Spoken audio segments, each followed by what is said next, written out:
boas tardes, caro amigo António Marques. Vamos hoje falar um bocado sobre a sua vida caldense e mesmo antes e depois.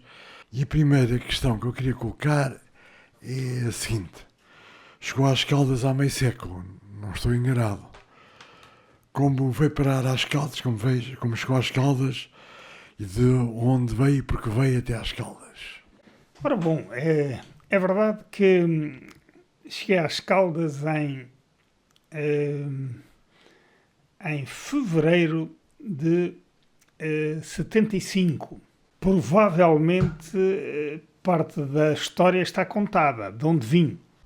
Vim de França, diretamente, onde estava refugiado politicamente, dado que, por questões que não vamos aqui agora desenvolver, não gostavam muito da nossa geração em Portugal e nós também não gostávamos nada de ver o sol aos quadradinhos. E a França foi um lugar de refúgio e de eleição, porque também nos construímos muito, dado que era um bom país de acolhimento, não só politicamente como socialmente. De modo que sim, vim parar às Caldas quase por acaso, mas vim depois participar num concurso para, o termo era, encarregado dos serviços de turismo da Câmara Municipal. Participei no concurso, fui escolhido e fiquei neste município caldense até, curiosamente também, até fevereiro de 23. Portanto, fiquei quase 50 anos neste município. E claro que me apaixonei um pouco pela cultura caldense, apaixonei-me um pouco pela cidadania caldense e posso dizer, sinceramente, olhando para trás, que não estou arrependido. De qualquer forma, é um beirão no oeste. Nasceu na Beira, viveu na Beira e depois transferiu-se para o oeste. Que essa mudança da Beira para uma zona litoral e uma zona litoral próxima da capital e próxima aqui da parte central do país. Bom, é de qualquer maneira um solavanco, digamos assim, mas um avanço. Eu sou beirão de cultura e sou beirão de cultura dos quatro costados. Não nasci realmente na Beira.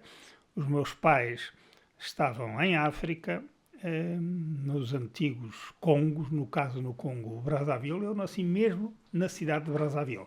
Vim para Portugal para a escola primária com 7 anos. O pai optou pela minha educação, formação na escola primária portuguesa em vez da francesa e, digamos, fui adquirindo uma cultura beirã daquelas serranias, dado que o meu lugar onde vivi, a minha meninice, é um lugar na falda oeste da Serra da Estrela. Este complexo de serranias, que é um grande desafio, foi o campo de aventuras da nossa mocidade. E ali aprendi quase a ler e a escrever nos livros do Aquilino Ribeiro, pelo qual ainda hoje tenho um verdadeiro culto. E às vezes afirmo que é este Aquilino Ribeiro um dos maiores escritores de língua portuguesa. Curiosamente também se refugiou em França durante bastante tempo e na famosa biblioteca de Saint-Geneviève escreveu muitos dos seus livros, incluindo uma coisa maravilhosa e pequena, que é o Romance da Raposa, que em francês eu considero um dos melhores livros à disposição dos portugueses que queiram, de alguma maneira, rebuscar, digamos assim, a cultura francesa, as suas nuances. E é verdade que, dado que estive, depois até durante um outro período, depois já do 25 de Abril, depois já da minha estadia na Câmara das Caldas. Ainda estive mais 4 anos em Paris, mas Paris é a minha segunda cidade. Caldas é a minha primeira cidade, vindo eu de uma cultura beirã muito restrita, não direi fechada, mas muito restrita para uma cultura já urbana, de uma cidade que aprendi a conhecer. Dei conta que a evolução tinha que se fazer e que era muito importante abraçar agora esta nova realidade. Uma pergunta clássica: onde estava no 25 de Abril e como reagiu ao que se estava a acontecer no nosso país? Ora bem, como eu já me situei, eu fui para a França porque não conseguia viver livremente no meu país antes de 75. Estava mesmo na cidade de Paris, no famoso bairro 15e arrondissement, e não foi propriamente uma novidade para mim, dado que tínhamos um grupo muito ativo, não era transformado numa associação, mas aglomerado, que seguia a par e passo os contornos, a evolução da situação social, política e, sobretudo, militar em Portugal, onde tínhamos muitos contactos. Estávamos à espera, com sinceridade, que este acontecimento se realizasse, como depois acabou por se realizar, o 25 de Abril. Todavia, ainda vibrámos com a situação do famoso 16 de Março caldense, dado que o 16 de Março caldense é o expultar da situação que levou ao 25 de Abril. É a porta que se escancarou para depois do 25 de Abril poder entrar e organizar-se.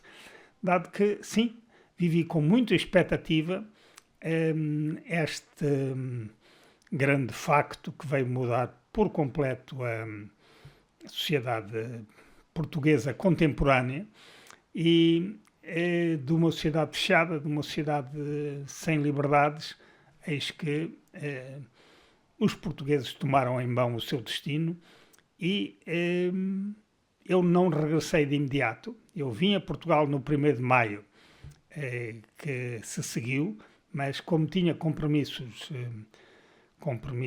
de caráter laboral em França, acabei por regressar e só voltar depois de encerrar todos esses compromissos e voltar no dia 31 de dezembro de 75 para então abraçar uma nova vida num Portugal aberto, num Portugal que respirava alegria e que respirava esperança. Como disse, começou a trabalhar na Câmara Municipal no início de 1975. Memórias e figuras desse período. Eu chego a Portugal, participo então num concurso para a área do turismo, o nome técnico na altura era encarregado, dado que algumas das minhas atividades profissionais em França relacionavam-se um pouco com esta área e propriamente com uma área especializada que eram as exposições. Venho encontrar uma sociedade interessante, uma sociedade relativamente plana, uma sociedade que, não sendo muito afetada pela grande indústria, mas mais pelo comércio e pelos serviços, era uma sociedade que não tinha muitas ondas. Uma sociedade onde toda a gente se conhecia, uma sociedade que era calma, era serena e era propícia à reflexão. Sim, encontrei muitas figuras na área política, na área cultural, em Caldas da Rainha, mas até a primeira figura, curiosamente, que eu posso evocar aqui, é uma figura que já nos deixou há tempos, mas muito interessante. Uma figura cultural muito multifacetada. Chamava-se Leonel Cardoso, de quem me tornei amigo. Um homem que era escritor, à sua maneira, ceramista, à sua maneira, mas um grande sonhador. Este homem visitava-me todos os dias no posto de turismo virado para a Praça da República, dado que o edifício da Câmara era o atual edifício da Junta de Freguesia, e conversámos muito.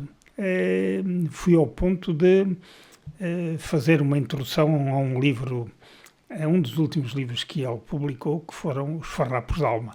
Leonel Cardoso, que era o afloramento de uma grande figura caldense, de uma grande família caldense, cujos nomes, o general e o almirante foi o último governador de Angola, o último alto comissário em Angola, e o outro filho, o Pedro Cardoso, que era um homem muito, muito conhecedor da inteligência militar e das informações. E relacionei-me com esta família toda. Ainda hoje sou muito amigo do neto, que felizmente e bem está vivo, e à volta desta figura foram criadas alguns momentos interessantes. Comecei a participar no lançamento de alguns dos seus livros. Era um homem também aberto, como eu disse, sonhador, e eu, passando as inconfidências, um homem já com uma certa idade, mas que era um grande namoradeiro, e isso agradava-me sobremaneira, porque era um homem diferente. E depois, bom, se eu estou a falar de uma vivência de quase 50 anos do município, claro que eu trabalhei com uma série de presidentes de Câmara. Eu poderia enumerá-los todos: o Alanda Ribeiro, o engenheiro Paiva Sousa, o Dr. Fernando Costa, mais recentemente o atual presidente Vítor Marques, e antes dele um outro homem, digamos, da geração política do Fernando Costa, que é o Tinta Ferreira. Bom, com estas figuras reuni também uma série de vereadores, dos quais me recordo muito na minha área de turismo. Um homem muito interessante, o Artur Capistrano. Foi meu vereador, e com ele aprendi muito, porque na prática ele era um homem de turismo com uma grande experiência, um homem de grandes investimentos na área, por exemplo, dos transportes turísticos, e foi no gabinete dele, mas digamos que fui eu que coordenei, que nasceu a região de turismo do Oeste. Eu gosto muito de projetos e eu entendia que esta região precisava de uma estrutura. Tinha gente interessante, sob todos os pontos de vista, mas era necessário encontrar uma estrutura que albergasse um conjunto de concelhos. Para quê? Para projetarem o turismo da região em Portugal, mas sobretudo fora das fronteiras portuguesas. Isso surgiu no gabinete do Artur Capistrano, com dois técnicos da Direção-Geral do Turismo, o Dr. Carlos Correia Matias e o Dr. Vítor Batista. Curiosamente, homens grandes, sabedores, conseguiram perceber o alcance do projeto que o vereador Capistrano queria apresentar, e isso acabou por funcionar e avançar. Curiosamente também, mais tarde, tive um relacionamento muito de perto com o Dr. Carlos Correia Matias, que se relacionou comigo na política da Assembleia da República, que foi deputado comigo e, aliás, pelo meu partido. Carlos Correia Matias era um gênio. Mas, sim senhor, acho que Caldas da Rainha era dotado já na altura em que eu cheguei, e hoje, de um conjunto de estruturas culturais que eram invulgares para a minha, digamos, para a minha percepção cultural. Nós tínhamos um conjunto de museus em Caldas da Rainha que eu aprendi a conhecer e a visitar, onde figuram os grandes nomes da cultura caldense, o grande Malhoa, o maior pintor do naturalismo português, Bordal Pinheiro, um gênio que, mesmo sendo lisboeta, fez de Caldas da Rainha a sua pátria, e foi aqui que ele fez, sobretudo, a sua obra cerâmica. Bom, e isso levou-me a conhecer depois aquilo que eram as estacas, os esteios de Caldas da Rainha, a Rainha Dona Leonor, o Dom João V, mais tarde o grande Bercó, e outras figuras que fizeram das Caldas da Rainha hoje o que ela é hoje. Provavelmente é das pessoas que acompanhou melhor ou mais a trajetória do turismo caldense e da região, desde 75 até hoje.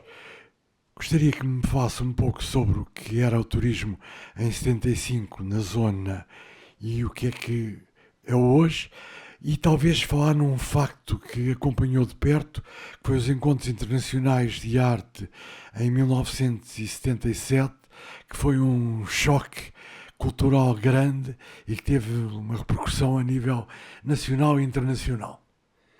Bom, é verdade que quando eu chego a Caldas da Rainha e assumo as responsabilidades na área do turismo, verifico uma coisa que me parece paradoxal de imediato. Caldas da Rainha, estando situado quase em cima do Oceano Atlântico, sendo uma cidade a 86 km, menos de 90 km de Lisboa, não tem, na altura em que eu cá chego, uma unidade hoteleira sequer.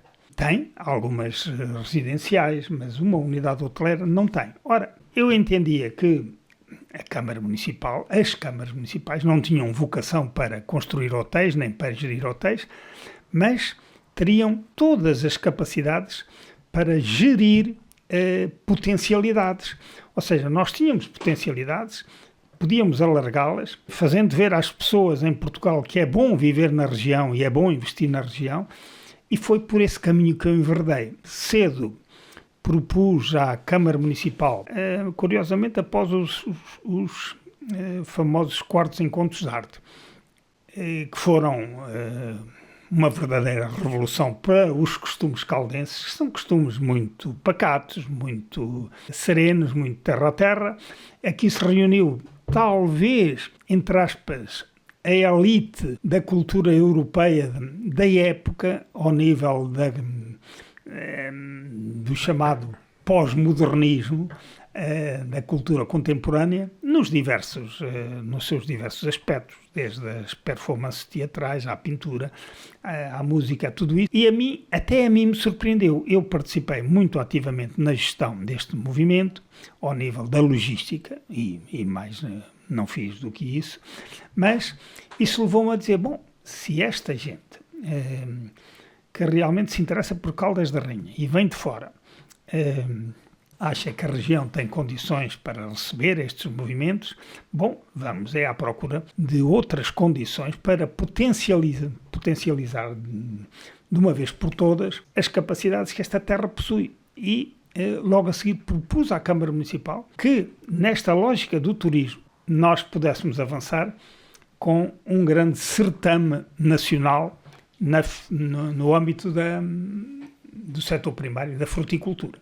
Era essa pergunta que eu tinha a seguir, que é depois o aparecimento das feiras nacionais nas Caldas, que atraíam milhares de pessoas de todo o país, primeiro da fruta e depois da cerâmica. Exato. Em 1977, eu propus à Câmara Municipal, logo após os quartos encontros de arte, que se avançasse para um certame nacional no campo do setor primário, da fruticultura, porque, na verdade, eu vim encontrar uma região plena de ação, plena de potencialidades, plena de capacidade de gerar riqueza, que era a fruticultura, e poderíamos até chegar ao âmago disto, mas não vale a pena, e porque eu trazia uma larga experiência no campo das exposições, trazia esta experiência de Paris.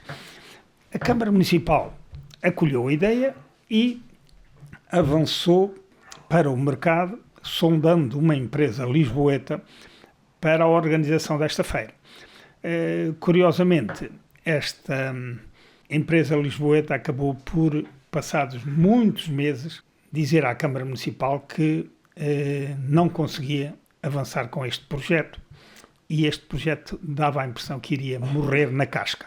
E eis então que eu vou até fisicamente, sessão da Câmara Municipal, que já na altura era às segundas-feiras, e disse, bom, a empresa não conseguiu avançar, eu proponho-me criar condições para avançarmos nós diretamente na Câmara Municipal com este projeto.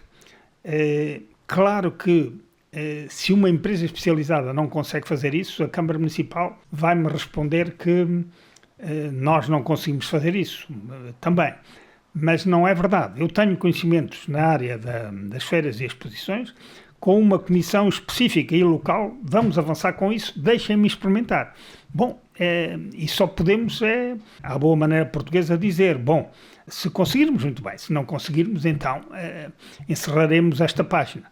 E assim foi. A Câmara Municipal acabou por criar uma comissão onde pontuavam os técnicos de fruticultura da época que trabalhavam praticamente todos no Centro Agrícola de Caldas da Rainha, entre eles o engenheiro José Valente, entre eles o engenheiro Batista, e depressa começámos a desenvolver trabalho, de modo que no mês que nos parecia o mais adequado, porque é o mês em que Caldas da Rainha se transforma por completo, que é o mês de agosto, embora fosse um mês arriscado, neste mês de agosto avançássemos com a primeira edição da Feira Nacional da Fruticultura, era assim o seu nome. E conseguiu-se. Conseguiu-se, para isso tínhamos que cativar a atenção do parque. O parque não era da Câmara Municipal, nem era gerido pela Câmara Municipal, mas sim pelo hospital, mas conseguimos realmente cativar a atenção da administração do hospital, gestora do parque, e avançámos para aquele local magnífico. Sabíamos que em termos de cenário não haveria melhor no país, improvisando estruturas, com muita dificuldade, mas fazendo da primeira Feira Nacional da Fruticultura um êxito assinalável a nível nacional. Não havia nenhuma feira especializada na área em Portugal, nem havia nenhuma feira fora dos grandes centros, Porto e Lisboa, nenhuma feira com a dimensão que veio a ter a Feira das Caldas da Rainha. Mas, sobretudo, não havia nenhuma feira que tivesse um cenário como o Parque Dom Carlos I.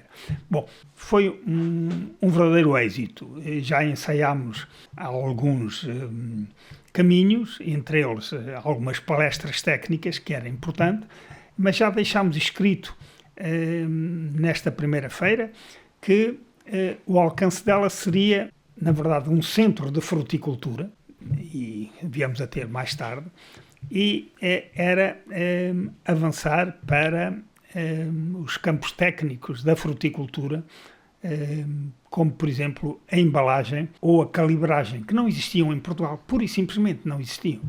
Ora bem, dado o grande êxito que foi a Feira Nacional dos Frutos, em 78, eis que se ousou avançar para também a segunda Feira Nacional dos Frutos em 79 e a primeira Feira Nacional da Cerâmica em 79.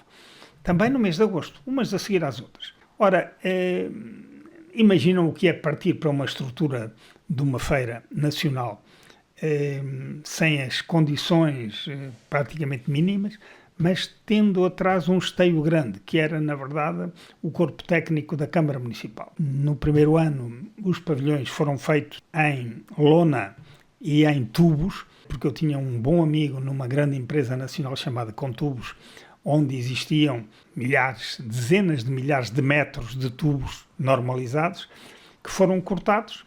Com essas estruturas fizeram-se os pavilhões cobertos agora com lonas verdes no primeiro ano. No segundo ano já ousámos avançar para pavilhões nossos, pavilhões de construção nossos, curiosamente feitos no concelho vizinho de Rio Maior, com bons estrados, com boas estruturas, para poder acolher, digamos assim, todos aqueles que queriam vir à Feira Nacional da Fruticultura e, curiosamente, até o comércio local respondeu bem. Estou-me a referir, por exemplo, à firma do Tomás de Santos, presente na feira também, e a muitas outras grandes áreas que quiseram estar presentes, carreando sempre a força das entidades públicas, porque era importante. Os respectivos ministérios da agricultura, que eram imprescindíveis. Foram momentos muito interessantes. Ups, desculpa interromper o teu podcast, mas temos uma grande novidade para ti. Podes anunciar aqui connosco. Contacta-nos já. Um dos fatores da época interessantes nas feiras foi a vinda frequente, ou em certas feiras 2 vezes durante a feira, do Presidente da República, General Yanes, que tinha por hábito vir a estas feiras, dando-lhe um caráter quase ao mesmo nacional, trazendo televisões, a televisão, que nessa altura era a única, mas também os jornais, o que deu uma grande visibilidade às feiras. Recorda-se disso com saudade e com... Recordo-me disso com alguma saudade, porque é verdade que nós, os portugueses, cada um de nós encerra lá no fundo do seu âmago um certo ponto que se chama saudade. Para já, porque isso já passaram muitos anos. É verdade que o general Ramalho Yanes era um homem, bem, ao qual se deve muito em Portugal. Mas era na altura um homem a quem se devia muito em Portugal, pelo menos a paz, a concórdia, dado que era um homem com força dentro da estrutura militar. Mas também, muito cedo, tivemos alguns contactos com a Casa Civil do Presidente. Ele acolheu com bons olhos, digamos assim, a ideia de vir às Caldas da Rainha participar na feira. Como o cenário era muito bonito, as imagens televisivas da época, na única televisão que tínhamos, traduzia-se em fotografias que realçavam não só a beleza do parque, mas também, a certa aura que tinha o general Ramalho Yanes. E o general Ramalho Yanes veio 7 vezes às Caldas da Rainha, no âmbito das feiras. E isso, claro, que deu projeção às feiras. E as feiras conseguiram catapultar atrás de todo este prestígio muitas empresas para além da nossa fronteira demarcada, sobretudo no campo da fruticultura. Muitas empresas espanholas especializadas, nós queiramos, quer não, estávamos na altura, na aurora da afirmação da fruticultura, mas empresas especializadas não tínhamos grandes máquinas para os nossos pomares, vieram de Espanha.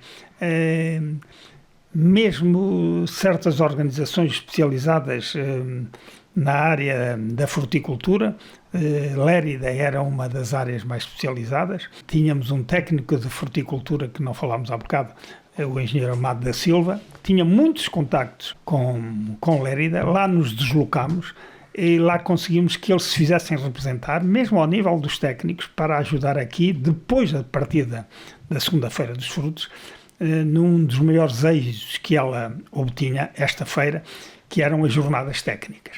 As jornadas técnicas foram páginas exemplares de avanço na fruticultura portuguesa, não digo só na fruticultura regional. E tudo isso, podemos dizê-lo, que se colheu à volta da ideia de que se um Presidente da República se interessava por esta feira, então ela tinha alguma coisa de palpável, alguma coisa de sólido.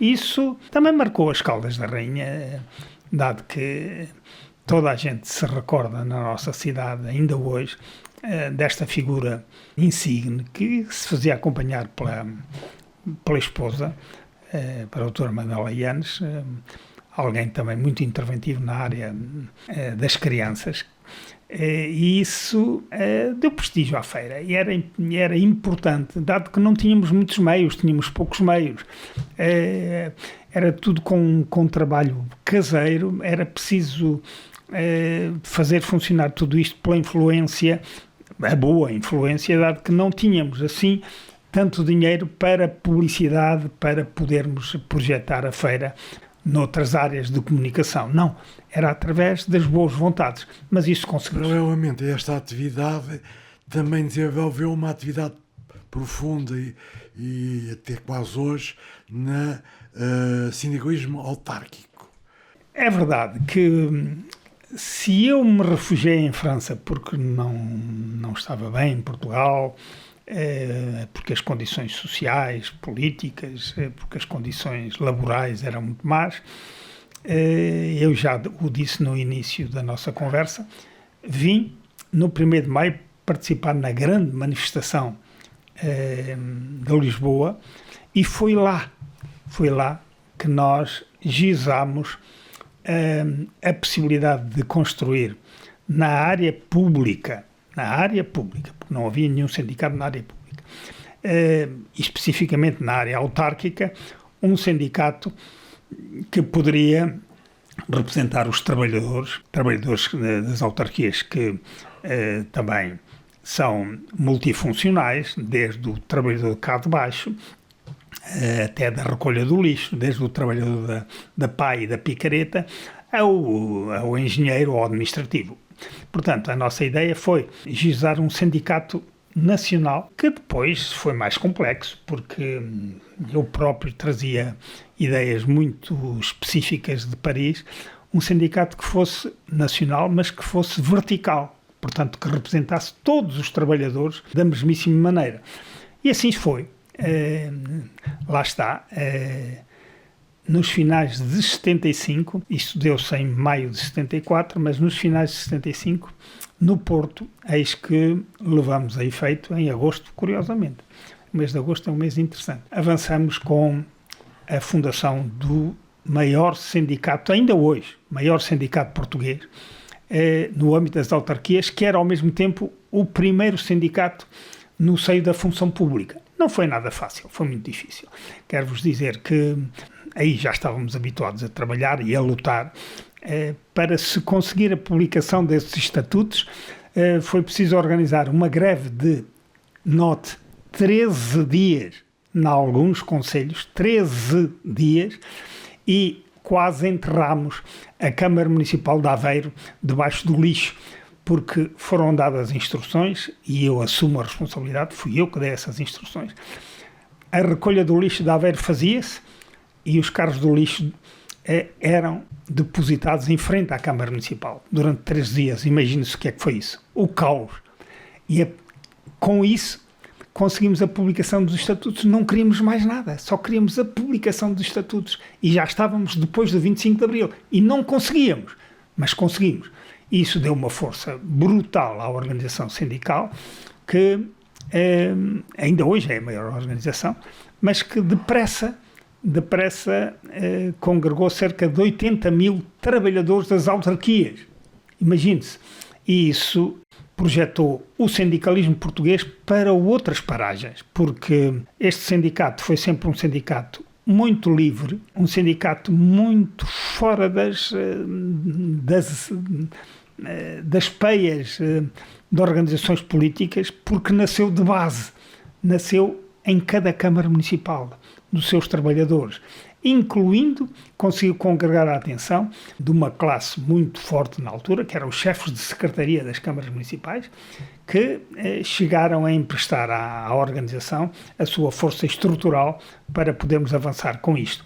E assim foi. Ainda hoje retirei-me este ano destas lides sindicais, ainda mantenho a página cultural do jornal da minha organização, dado que temos muito orgulho nisso. Se é a maior organização sindical do país, também tem que ter uma afirmação de marketing e tem um bom jornal. E isso levou-me para esses caminhos, para o caminho do sindicalismo, do qual nunca arrepiei. Desde a minha entrada até ao fim da minha vida profissional, cumpri a minha missão de sindicalista com muito gosto. Mas além disso também teve uma imersão na política e no PRD, a que se deveu essa deriva ou essa afirmação, onde chegou deputado da Nação. Olha, eu sou um homem relativamente cauteloso. Quando regressei de França e trazia algumas alavancas de conhecimentos político-partidários, eu poderia ter ingressado de imediato na área da política partidária e eu recusei isso. Achei que o carreirismo é provavelmente a pior das situações que se põe a um partido político. Ou seja, eu para representar um partido político que vai, de alguma maneira, defender posições numa Assembleia da República, eu tenho que ser oriundo de uma área profissional, seja ela qual for, ou de uma área cultural, mas não ser oriundo, digamos, de um espectro carreirista em que entro dentro de uma organização, vou trepando por essa organização. Não, recusei. Mas mais tarde fomos olhando para as questões da política e entendemos que aqui e acolá a política e os seus solavancos também, de alguma maneira, necessitavam que nós nos interessássemos pela política partidária. Mesmo no campo do sindicalismo entendíamos que isso seria possível, não misturando as águas, e acabei por me interessar por este novo movimento que o general Ramalhianes configurava, que era o Partido Renovador Democrático. E porquê? Porque me parecia que na altura estávamos em deriva nesta ideia maior de 25 de Abril de criar uma sociedade que fosse aberta a todos e que fosse uma janela de oportunidades para todos, sem exceção, que servisse a sociedade portuguesa nos campos da educação, nos campos da saúde. E quando chegou o momento do convite, eu pus algumas questões, como é evidente, dado que na altura eu era bastante amigo de uma figura leiriense que já faleceu, e pus algumas questões e disse, bom, sim senhor, eu aceitarei fazer parte desta estrutura de partido político que vai concorrer a nível nacional, mas só aceitarei fazer parte da Assembleia da República se for eleito diretamente. Por substituição, não irei para a Assembleia da República. Foi logo a primeira premissa que eu pus. Foi um movimento diferente, quer a gente queira, quer não. Na política portuguesa foi uma luz que se acendeu subitamente, dado que todos nós julgávamos que os ideais do 25 de Abril estariam perdidos para sempre, e não. Nós lutámos para que as coisas fossem diferentes. E, no meu entender, elas foram diferentes naquela quarta legislatura, onde conheci gente grada que realmente me interessou, que me ajudou a formar, até politicamente, onde deixei de lado os preconceitos, dado que, como é evidente, a Assembleia da República é o repositório, como dizia o então que foi eleito presidente da Assembleia da República, o velho Vasco da Gama Fernandes, com muita importância no nosso distrito, que a Assembleia da República era o cão de guarda da República. Dizia ele aos microfones da Assembleia da República, a Assembleia da República é o cão de guarda da República, e é verdade. Era ali que tudo se passava e tinha que se passar com muita elevação. E, à minha maneira, fui um deputado ativo. Não me recordo praticamente nenhum dia de plenário onde eu não fizesse uma intervenção. Fizemos muito trabalho, dado que eu fui o secretário da Comissão de Trabalho, fizemos muito trabalho a nível nacional.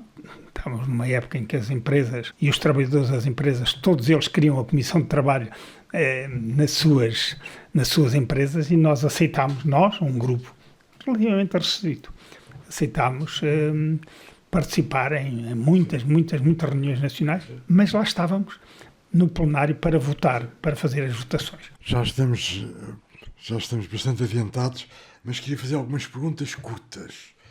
É um inveterado escrevinhador, todos os dias escreve sobre os mais variados temas, é um estímulo de vida, o que mais o motiva?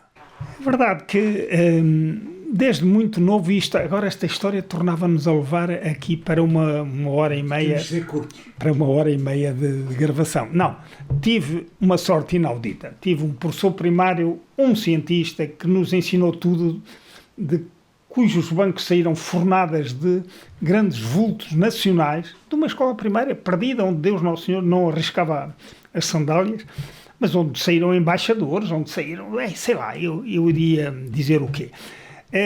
Que nos ensinou que o importante da vida era todos os dias escrever uma frase, escrever umas linhas, escrever uns pensamentos.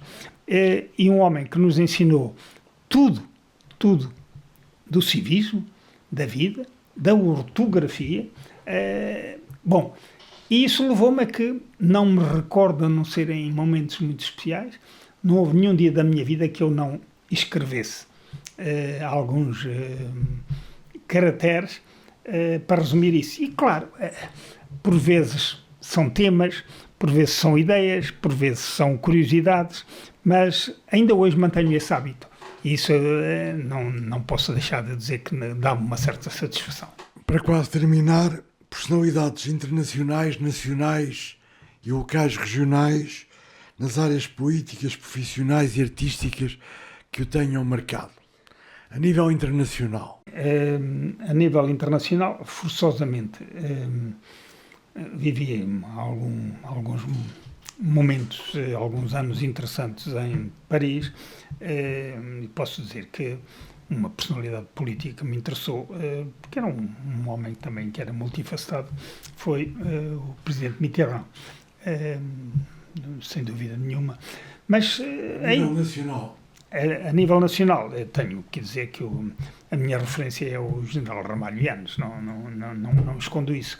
A nível local? A nível local, para falar concretamente de personalidades culturais, já o referi, o Leonel Cardoso e também o pensador Bonifácio Serra. Foram homens dos quais eu pesquisei tudo que tinham escrito e li tudo que tinham escrito. A nível político, curiosamente, esta figura que foi o Paiva e Sousa foi uma figura invulgar para a cidade das Caldas da Rainha, para a ebulição das Caldas da Rainha, e foi uma figura que bastante me atraiu. Outros homens simples, que por acaso até estiveram na Assembleia da República, mas o nosso livreiro, como era o nome dele? O Hermínio de Oliveira, era uma personalidade das Caldas da Rainha muito interessante, era um repositório. E mais recentemente, o meu bom amigo Mário Lino, que é hoje o guardião, digamos, dos documentos e das ideias recentes das Caldas da Rainha. A última questão é, hoje e agora, dedica-se ao trabalho comunitário associativo. Qual é essa razão de ser e esse objetivo? E é esta a última questão. É verdade que participo em muitas associações, e nessas associações, em muitas também participo como Presidente da Assembleia Geral. Curiosamente, vêm sempre bater à minha porta e hoje quase sistematicamente recuso mais Assembleias Gerais, porque o movimento associativo é dos mais ricos que temos em Portugal e é dos mais ricos do Conselho das Caldas da Rainha. Nós temos muitas e boas associações das Caldas da Rainha, como o seu nome diz, são associações, são os repositórios vivos das culturas e dos interesses das suas regiões. E eu aprendi a conhecê-los um a um e aprendi a conhecer a sua grande riqueza, e acho tudo o que fizermos para dar espaço e garantir que estas associações podem manter-se, tudo o que fizermos ainda é pouco. Muito obrigado. Boa saúde, felicidades.